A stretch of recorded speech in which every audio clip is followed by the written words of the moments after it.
to from now? Alright, so maybe just show me like what you want me to help you with, and then just give me some background.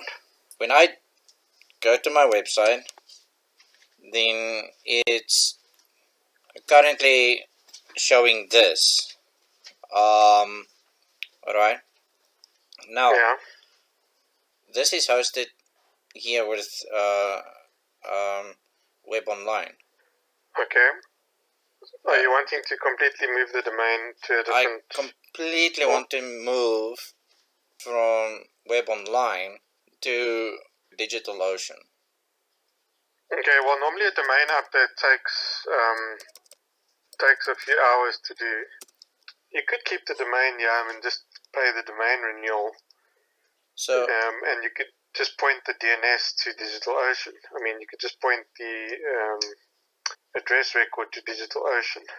Because I don't want to pay both WebOnline and DigitalOcean for hosting.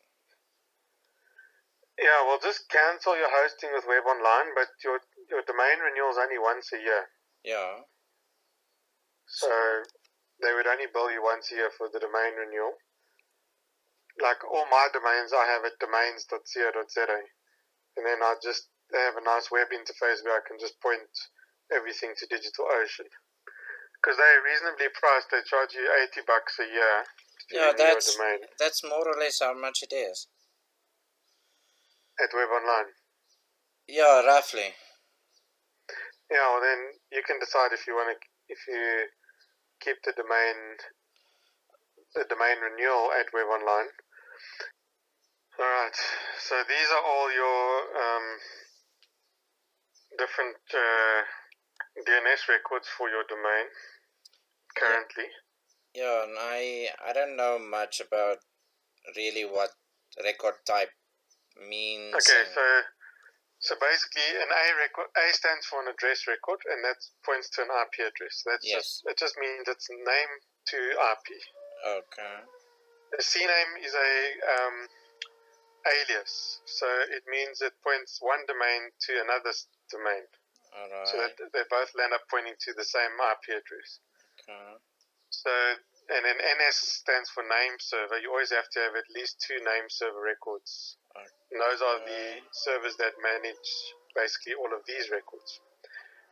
So essentially your ns2.webonline.biz and your ns3.webonline.biz are the name server records. Yeah. So those are actually servers at WebOnline, and you'll need to keep it there in terms of the name server records. Okay. But in terms of the A records, you'll change that to point to DigitalOcean's address. Your sacra.co.za, you'll want to point to DigitalOcean. Alright. Okay. So you don't use you've got www.sacra.co.za, and that's pointing to a WebOnline address. And the same with your normal sacra.co.za, it's also pointing to the same IP address. Yeah. So we want to change those to point to DigitalOcean. So what we want to do is we want to first set up the web server properly on DigitalOcean. Okay.